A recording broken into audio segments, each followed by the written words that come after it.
മാർക്കോയുടെ ഒരു വിജയം നോർത്തിലൊക്കെ ഭയങ്കരമായിട്ട് ഓടിക്കൊണ്ടിരിക്കുകയാണ്. അല്ല ഓടും, കാരണം മാർക്കോന് നോർത്തിലാണെങ്കിലും എനിക്ക് തോന്നുന്നു തമിഴ് ബെൽറ്റിൽ മാത്രം ചിലപ്പോൾ ഒരു തിരിച്ചടി വരാൻ ചാൻസ് ഉണ്ട്. കാരണം അജിത്തിന്റെ സിനിമ ഇപ്പോൾ വരുന്നതുകൊണ്ട് ചിലപ്പോൾ ഒരു ക്ലാഷ് വരാൻ ചാൻസ് ഉണ്ട്. അല്ലാത്ത പക്ഷം എല്ലാ മാർക്കറ്റിലും ഓടാനുള്ള ഒരു എസെൻസ് ഉണ്ട്. എസ്പെഷ്യലി ഇതിൻ്റെ ഡബ്ബ്, ഹിന്ദി ഡബ്ബ് ചെയ്യാൻ കേട്ട സമയത്ത് ഹിന്ദി ഡബിന് മലയാളത്തിനേക്കാൾ പവർ കൂടുതലുണ്ട്. വേറൊരു തരം സ്വാഗ് ഉണ്ട് അതിനകത്ത്. അതിപ്പോൾ ഈ പുഷ്പ ലാംഗ്വേജ് മാറ്റി ഹിന്ദി ആ ബെൽറ്റിൽ കയറിയ പോലെ ഈ സാധനം കയറാനുള്ള എല്ലാ ചാൻസും ഉണ്ട്. എല്ലാം കയറാൻ ചാൻസാ, കയറി ഇതിലൊന്നുമില്ല. ഉണ്ണി തന്നെയാണ്. ഞാൻ ഇന്റർവ്യൂ കണ്ടു, അടിപൊളിയല്ലേ. ഇന്നെ വിളിച്ചതല്ലേ ഹിന്ദി പറഞ്ഞത്, എനിക്കറിയില്ല. അത് നന്നായിട്ട് ഹിന്ദി പറയാറിയാം. ഞാനുള്ളത് ഫസ്റ്റ് എക്സ്പീരിയൻസ് ചെയ്ത് എനിക്കറിയാം. അങ്ങനെ നന്നായി ഹിന്ദി പറയാറിയാം. അല്ല, ഉണ്ണിയുടെ വോയിസ് ഹിന്ദിയിൽ കുറെ പേര് പറയുന്നുണ്ട്, മറ്റേ രോഹിത് ശർമ്മയുടെ. മലയാളത്തിൽ ഈ വ്യക്തി സംസാരിക്കുന്നതിനേക്കാൾ പവർഫുൾ ആണ് എനിക്ക് തോന്നുന്നു ഉണ്ണിമൂന്തന്റെ വോയിസ് ഹിന്ദിയിൽ. ഹിന്ദി വരുമ്പോഴത്തേക്കും ഉണ്ണിമൂന്തന്റെ വോയിസിന് ആ വയലന്റ് ക്യാരക്ടറിനുള്ളൊരു റേഞ്ച് കിട്ടുന്നുണ്ട്. പലരും ഉണ്ണിമൂന്തനെ എത്ര പേര് തുറന്നു പറഞ്ഞെന്ന് എനിക്കറിയില്ല.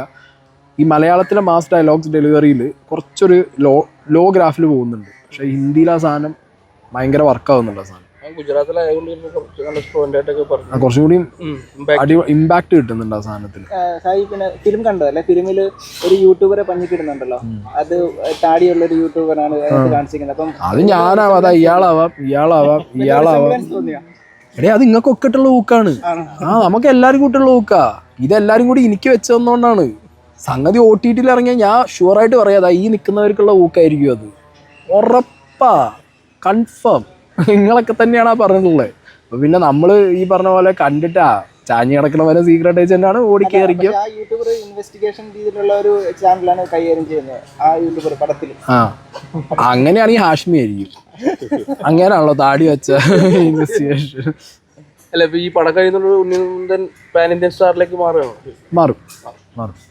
ഇനി എന്താ പറയുക, ഇനി ആ എക്സ്പെക്ടേഷന്റെ ബാഗേജ് കൂടുമെന്നായിരിക്കും. ഡെഫിനറ്റ്ലി അടുത്ത പടങ്ങളൊക്കെ വേറെ ലെവലിൽ. ആ മാർക്കോന്റെ മുകളിൽ മലയാളം സിനിമ കേട്ടോ. ഇനിയിപ്പോൾ ഈ L2 ഇറങ്ങാൻ നിൽക്കുന്നില്ലേ, പൃഥ്വിരാജിന്റെയും ലാലേട്ടന്റെയും, അതിന് വരെ ചിലപ്പോൾ അവരൊന്ന് ചിന്തിക്കേണ്ടിയിരിക്കുന്നു. ചില സാധനങ്ങൾ ഇതിലെ വയലൻസ് വെച്ച് കമ്പയർ ചെയ്യും. കാരണം ഇതൊരു ബെഞ്ച് മാർക്കാണ്. ഇതിന്റെ മുകളിൽ ഇനി എന്ത് ചെയ്തിട്ടേ കാര്യമുള്ളൂ. കാരണം ടു ബി ഹോണസ്റ്റ് പറയാം, ഞാൻ ഭയങ്കര വയലന്റ് മൂവീസ് ഇഷ്ടപ്പെടുന്ന ഒരാളാണ്. അപ്പോൾ ഞാൻ വിചാരിച്ചില്ല ആളുകൾക്ക് ഇത്രത്തോളം വയലൻസ് ഇഷ്ടപ്പെടുന്ന ഒരു കാറ്റഗറി ഓഫ് ആളുകളുണ്ട് നമ്മളെ നാട്ടിൽ. നോർത്ത് ബെൽറ്റിലൊക്കെ കൂടുതലാണ്, കേരളത്തിൽ ഇത്രത്തോളം ഇത് ആഘോഷിക്കപ്പെടും എന്നുള്ളത്. പക്ഷെ ഇത് ഭയങ്കരമായിട്ട് ആ ഒരു സാധനം ഇനി എന്താ പറയുക, ഇനി എല്ലാം വരും. ഇതൊരു നല്ല മെസ്സേജ് ആണോ, ഇങ്ങനെ വയലൻസ് സിനിമകൾ ആൾക്കാർ ഇഷ്ടപ്പെടുന്നു? പിന്നെ മഹാഭാരതവും രാമായണമൊക്കെ വയലൻസ് ഇല്ലാതെയാണല്ലോ പോണം, അമ്മപ്പാസും അച്ഛപ്പാസും ആയിട്ട്. രാമായണം മഹാഭാരതം എടുത്താൽ വയലൻസ് കാണിക്കണ്ടേ? ഏത് കാലത്താണെങ്കിലും ആളെ കൊല്ലുന്നതല്ലേ. അമ്പേത് വന്നെന്താ, വെടിവെച്ച് കൊന്നെന്താ, എല്ലാം ഉണ്ട്. ഇപ്പോഴാണ് പ്രശ്നം. പണ്ടത്തെ മറ്റേ ഇതുണ്ടല്ലോ നമ്മളെ ദേവദാസി, ഇപ്പൊ പറയുമ്പോ എന്താ പറയാ പ്രോസ്റ്റിറ്റ്യൂട്ട്, ഇപ്പൊ ഒന്നും ആഹാ, ആ വ്യത്യാസമുള്ളൂ. വേറെ സീനൊന്നും ഒരു കുഴപ്പമില്ല. ഇവിടെ സെൻസർ ബോർഡ് ഉണ്ടോ, സർട്ടിഫിക്കറ്റ് കൊടുക്കാൻ പറ്റുമോ, അതിന്റെ ഫുൾ മാക്സിമം പൊട്ടൻഷ്യൽ യൂസ് ചെയ്യുക. അയാൾ ബിസിനസ് ചെയ്യാനൊരു പ്രൊഡക്റ്റ് ഇറക്കി, ആ സാധനം ഇറക്കി, അവരത് മൊത്തം യൂസ് ചെയ്തു, അവർ സക്സസ്ഫുള്ളായി. പിന്നെ ഓരോ പ്രേക്ഷകനനുസരിച്ചിരിക്കും കാണണ്ടോ എന്നുള്ളത്. Up to them. മാർക്ക് 500 കോടി ക്ലബ് കയറും. ഈ കോടിക്കണക്കിന് എനിക്ക് അധികം വിശ്വാസമില്ല. കാരണം ഇപ്പം തന്നെ പ്രൊഡ്യൂസർ അസോസിയേഷൻ പറഞ്ഞത് എന്താ, നഷ്ടത്തിലാണെന്നാണ്. അപ്പോൾ നഷ്ടത്തിലാണെന്ന് പറഞ്ഞുകൊണ്ടിരിക്കുന്ന ഒരു പ്രൊഡക്റ്റ്, ലൈക്ക് അത്രയും പ്രൊഡക്ട്സ് ഇവിടെ ഇറങ്ങി. എനിക്ക് ഒന്ന് 6-7 സിനിമകൾ 100 കോടി കയറിയിട്ടുണ്ട് 2024. കയറാം. പക്ഷെ ഞാൻ പറയുന്നത് ഈ കണക്കുകളിൽ ഒരു ക്ലാരിറ്റി ഉണ്ട്. നമുക്കിവിടെ എവിടെയും ട്രാക്കേഴ്സ് ഇല്ലല്ലോ. തമിഴിലൊക്കെ ട്രാക്കേഴ്സ് ഉണ്ട് തോന്നുന്നു എനിക്ക്. ഇവിടെ ട്രാക്കേഴ്സ് ഇല്ല.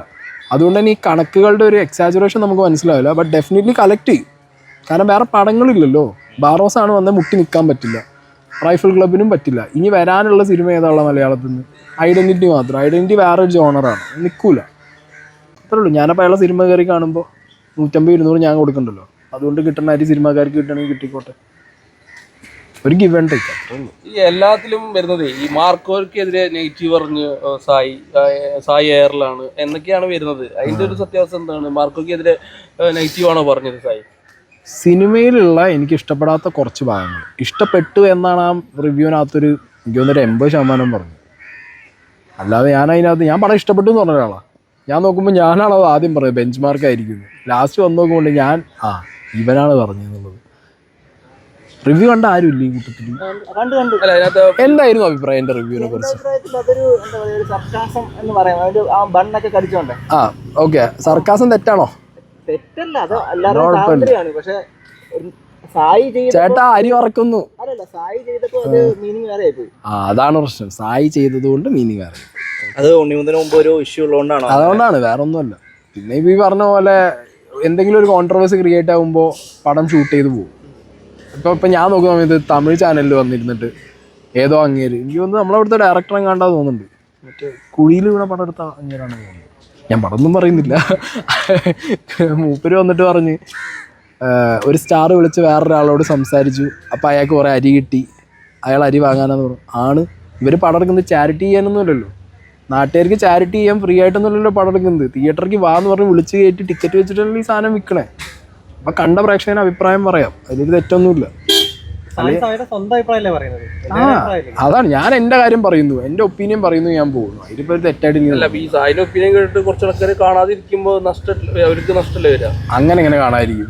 ഞാൻ എൻ്റെ ഒപ്പീനിയൻ കഴിഞ്ഞിട്ട് എനിക്ക് എൻ്റെ ഫാൻസ് ഉണ്ടെങ്കിൽ തന്നെ ഞാൻ എൻ്റെ വീഡിയോൻ്റെ ലാസ്റ്റ് എന്താ പറയില്ല, എല്ലാ റിവ്യൂവിൻ്റെ അവസാനം നിങ്ങൾ പടം കാണണം. അപ്പം എൻ്റെ ഫാൻസ് കാണില്ല വേണ്ടേ, ടിക്കറ്റ് ഇറക്കി തിയേറ്ററിൽ കയറാൻ വേണ്ടേ. ഇനി ഇത് മാത്രമല്ല, ഞാൻ ഇപ്പോൾ മറ്റേ പരിപാടി തുടങ്ങിയിട്ടുണ്ട്. പടം വരുന്നതിൻ്റെ മുമ്പ് ചൊവ്വാഴ്ച എല്ലാവർക്കും ഫ്രീ ടിക്കറ്റ് കൊടുക്കുന്ന പണി. നിങ്ങളാരും കണ്ടില്ല? നല്ല ചെയ്താരും കാണുന്നുണ്ട്.